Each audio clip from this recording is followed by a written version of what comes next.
എല്ലാവർക്കും നമസ്കാരം. എൻ്റെ പേര് കൃഷ്ണൻ നമ്പൂതിരി, വെളുത്താട്ട്.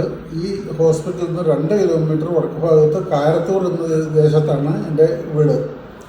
കഴിഞ്ഞ ജൂലൈ 4-ാം തീയതി GBS എന്ന ഒരു അസുഖമായിട്ട് എന്നെ പെരിന്തൽമണ്ണ ഹോസ്പിറ്റലിൽ അഡ്മിറ്റ് ചെയ്തു, EMS ഹോസ്പിറ്റലിൽ. അത് കഴിഞ്ഞ് ഒരാഴ്ച കഴിഞ്ഞ് കോട്ടക്കൽ മിംസിൽ വന്ന് കഴിഞ്ഞ 23-ാം തീയതി കൊടക്കൽ മിഷൻ ആശുപത്രിയിൽ അഡ്മിറ്റ് ചെയ്തു. 24-ാം തീയതി ഇവിടെ ഫിസിയോതെറാപ്പി തുടങ്ങി. ഷിഫാന മേഡമാണ് എന്നെ ഏറ്റെടുത്തത്. ഇവിടെ വന്ന ഉടനെ റിയാസ്, ജിഷ്ണു, ബഷീർ മുതലായവരെ എന്നെ സ്ട്രെച്ചറിൽ കിടത്തിയിട്ടാണ് കൊണ്ടുവരുന്നത്. ആദ്യത്തെ ഒരു 8-10 ദിവസം അങ്ങനെയാണ് ഉണ്ടായത്. പിന്നെ കുറച്ച് ഇമ്പ്രൂവ്മെൻറ്റ് വന്നപ്പോൾ പിന്നെ അത് വീൽ ചെയറിലേക്കാക്കി. വീൽ ചെയറിലാക്കിയിട്ട് ഒരു 3-4 മാസത്തോളം വീൽ ചെയറിൽ തന്നെ ആയിരുന്നു. കഴിഞ്ഞ ഡിസംബർ പകുതിയോടുകൂടി കഷ്ടിച്ച് പിടിച്ച് നടക്കാമെന്നുള്ള വാക്കറായിട്ടും ആൾ പിടിച്ചിട്ടൊക്കെ നടക്കാമെന്നുള്ള ഒരു അവസ്ഥയിലെത്തി. ഈ ജനുവരി 1-ാം തീയതി മുതൽ പഠിക്കാതെ നടക്കാമെന്നുള്ളൊരു സ്ഥിതിയിലെത്തിയിട്ടുണ്ട്. ഇവരുടെ എല്ലാവരുടെയും പെരുമാറ്റം കൊണ്ട് ബോറടിയോ മടുപ്പോ ഒന്നും തോന്നാറില്ല കേട്ടോ.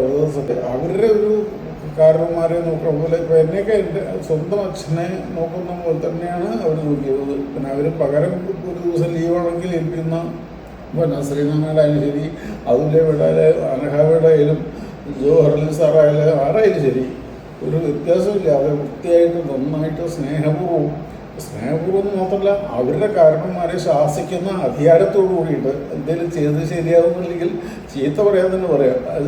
ഇതാണ് ഈ സ്നേഹപൂർവ്വം ആ അധികാരത്തോടു കൂടി ചെയ്യുന്നത്. അധികാരം നമുക്കൊരു അപ്രിയ അവരോട് തോന്നില്ല, നമുക്ക് നന്നായിട്ട് ചെയ്യാനേ തോന്നുള്ളൂ. അതാണ് കാര്യമായിട്ട് പറയാനുള്ളത്. എന്നെ ഇപ്പോൾ എണീറ്റ് തന്നെ നടക്കാനുള്ളൊരു അവസ്ഥയിൽ എത്തിച്ചു. അത് പ്രത്യേകിച്ച് സ്റ്റാഫിൽ നമ്മൾ ഷിഫാന മേഡത്തിനെ എടുത്തു പറയേണ്ട ഒരു കാര്യമുണ്ട്. അവർ വളരെ നിരന്തരമായിട്ടുള്ള പരിശ്രമം കൊണ്ടാണ് എന്നെ ഈ ദൂരെത്തിച്ചത്. ഞാൻ നന്നായിട്ട് ഇപ്പോൾ ഒരു വിധം നന്നായിട്ട് നടക്കേണ്ടത്, നന്നായിട്ട് എണീക്കേണ്ടത് തന്നെ കൈ ശരിയാവുന്നേ ഉള്ളൂ. അപ്പോൾ കുറച്ച് സാവകാശത്തിലേ ശരിയാവുള്ളൂ. അത് ഈ അസുഖത്തിൻ്റെ ഒരു പ്രത്യേകതയാണെന്നാണ് എനിക്ക് മനസ്സിലായത്.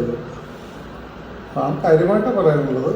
പിന്നെ ഞാനൊരു ദിവസം ഏതാണ്ട് 40ഓളം എക്സസൈസുകൾ ചെയ്യുന്നുണ്ട്. നിയമപ്രകാരം പറയുന്ന ഒരു മിനിറ്റോ 2 മിനിറ്റോ അല്ലാതെ വേറെ ഒട്ടും റെസ്റ്റിന് വേണ്ടി കളയുന്നില്ല. തോളിൽ 2 വിരലോളം മജ്ജകൾ പോയിട്ട് താഴത്തേക്ക് ഇറങ്ങി പോയിട്ടായിരുന്നു.